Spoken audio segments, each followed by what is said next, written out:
bonjour à tous. Aujourd'hui, on explore une autre grande notion, vraiment centrale, le langage. Alors c'est un sujet clé pour l'épreuve de philo en terminale, bien sûr, mais ça va nous permettre aussi, je crois, d'avoir une vue d'ensemble sur l'histoire de ce concept en philosophie.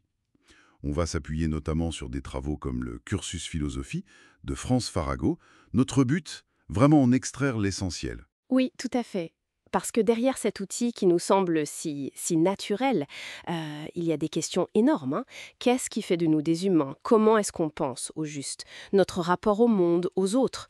Le langage est vraiment au cœur de tout ça. Et une première idée forte qui ressort souvent, c'est ça, le langage serait le propre de l'homme.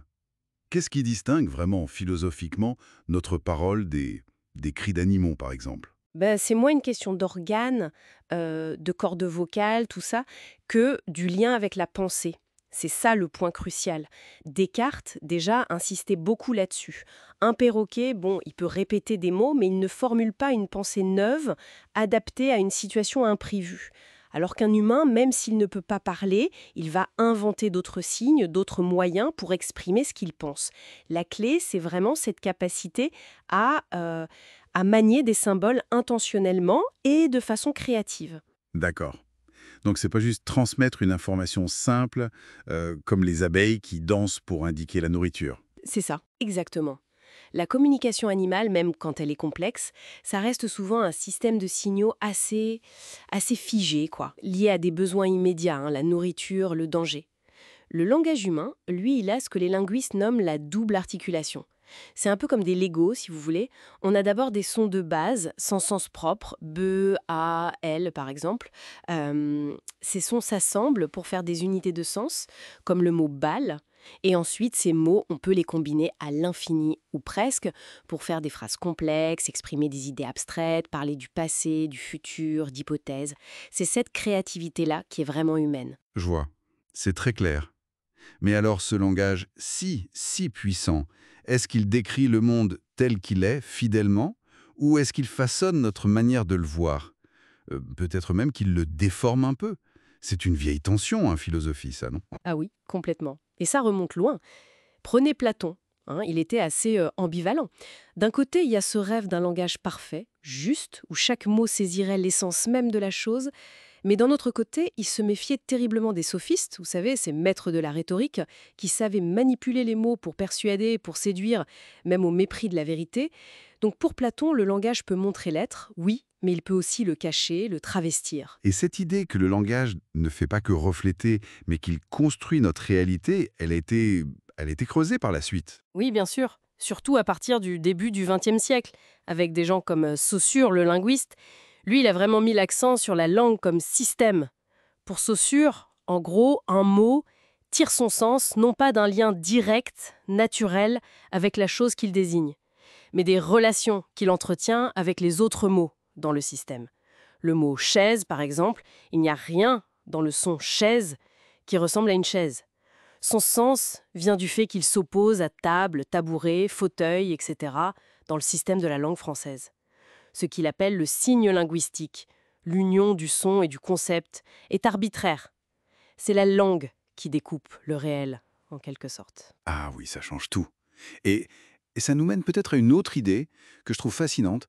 Parler, ce n'est pas seulement dire, c'est aussi faire, agir. Exactement. Ça, c'est le grand apport de ce qu'on appelle la pragmatique. C'est un philosophe anglais, Austin, qui a mis ça en lumière avec les énoncés performatifs. Quand quelqu'un dit « dans les bonnes circonstances, je vous déclare marié, femme » ou « la séance est ouverte », eh bien, il ne décrit pas quelque chose. Il accomplit une action par ses paroles. C'est le fait de le dire qui fait la chose. Ah, d'accord. Comme dire je m'excuse ou je promets. C'est pas juste une description de mon état, c'est l'acte lui-même. Voilà, tout à fait. Et un autre philosophe, Searle, a développé ça en montrant que finalement, presque tous nos actes de parole, affirmer, poser une question, donner un ordre, remercier, sont des actions qui obéissent à des règles sociales, à des conventions. Parler, c'est agir dans un cadre social, avec une intention. Les mots ont un vrai pouvoir d'action. Donc on a un outil de pensée, un constructeur de notre perception du réel, un moyen d'action. C'est incroyable la puissance du langage quand on y pense. Mais est-ce qu'il y a des revers, des limites à cette puissance? Oui, bien sûr. La mise en garde de Platon contre la manipulation, elle reste terriblement actuelle, hein. On voit bien comment la parole, la rhétorique peuvent être utilisées pour tromper, pour influencer de manière négative. L'histoire nous donne des exemples tragiques, malheureusement. C'est une puissance qui peut être dangereuse. Et puis, il y a peut-être aussi des limites, intrinsèques au langage lui-même. Wittgenstein, par exemple, suggérait que le langage peut montrer la structure logique du monde, mais qui ne peut pas tout dire sur elle. Il y a des choses qui se montrent, mais qui ne se disent pas facilement, voire pas du tout. C'est peut-être là qu'intervient la poésie. Alors, comme le suggérait Mallarmé, essayer d'utiliser les mots autrement. Pas juste pour communiquer de l'info pratique, mais pour évoquer, suggérer, atteindre une sorte d'essence au-delà du discours ordinaire. Oui, on peut le voir comme ça, comme une tentative d'explorer justement ses limites, de pousser le langage vers autre chose, vers une expression plus essentielle, comme il disait. Bon, si on essaie de résumer très vite, le langage, il nous définit comme humains par sa complexité, son lien à la pensée. Il structure notre vision du réel, parfois plus qu'il ne le reflète. Il nous permet d'agir les uns sur les autres. Mais attention, cette puissance a un prix.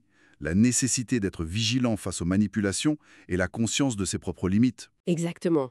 Et ça nous laisse peut-être avec une question pour prolonger la réflexion.